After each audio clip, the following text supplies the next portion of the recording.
I do have one more question. Yes. It's related to this. It's about visualization as a technique for healing. Visualization is taking something into more and more specific. This is what I was wondering about it. Since every subject is two subjects, wanted and lack of wanted, if we were standing in your physical shoes, we would be certain that we were on the good feeling end of the stick before we would become more specific, as in visualization, or more specific as in affirmation.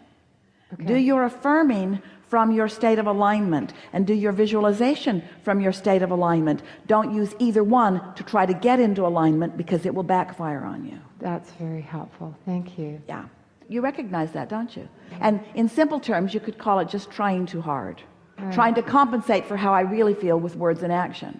As you were talking, something that occurred to me is that it's almost like, you know, having the issue disappear would be kind of a pat on the back. Oh, well, there, you did the right things. Validation. Validation, being right. But that justification and validation, here's the thing. This is the piece that is new to this discussion, that is the piece that all of you are looking for.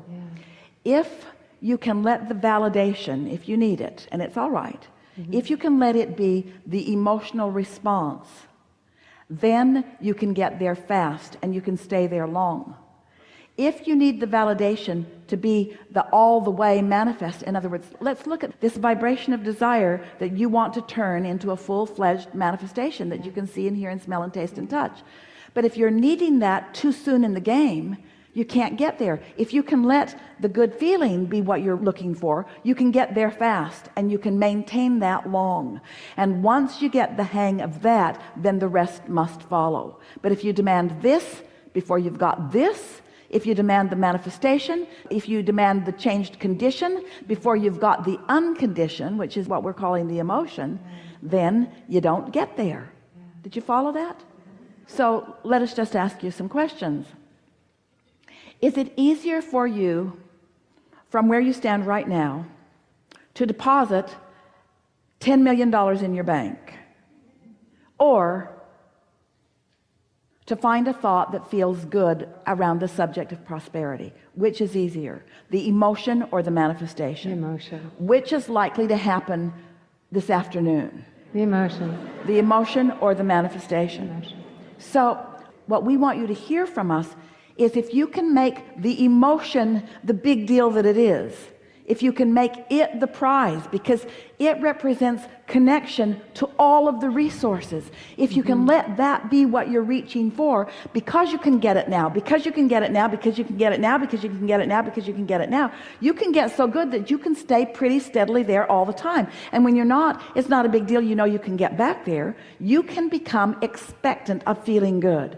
And when you are expectant of feeling good, then those manifestations will follow. So here's the trap that you think we just put you in.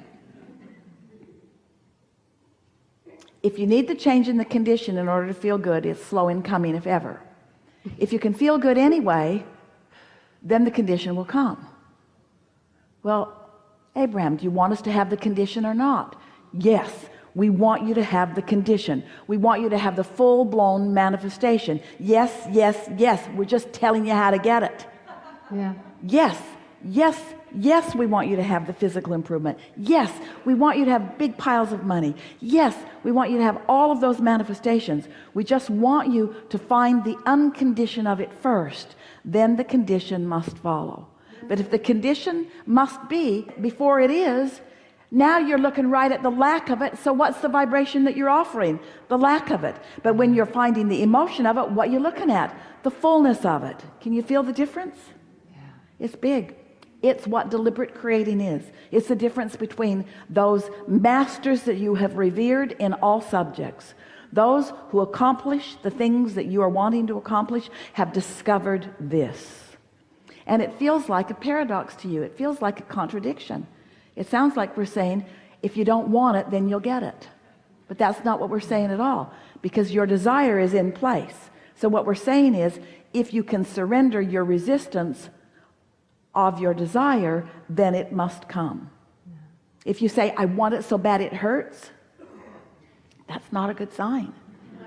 If you say, when I think about it, I am joyful, oh, that's such a good sign. Okay. When you say, when I think about it, I'm just frisky, that's such a good sign. When I think about it, I worry, not a good sign. Yeah. Good. And I feel like I'm mostly in that direction. Yeah. And that feels really good. Yeah. Yeah. Yeah. You only have to be about 51, 49 in order to be moving toward what you want. When you get up around 60 or 70, you're the happiest person that almost anybody knows. When you're feeling good most of the time, you're rocking it. People are looking at you and saying, hey, you've got way more than your fair share of all the good stuff. That's what they'll say to you. Hey, how come all the good stuff comes to you? All of it doesn't, just my fair share. What's your fair share? All that you have the ability to let in, that's your fair share. Good. Thank you. Yeah.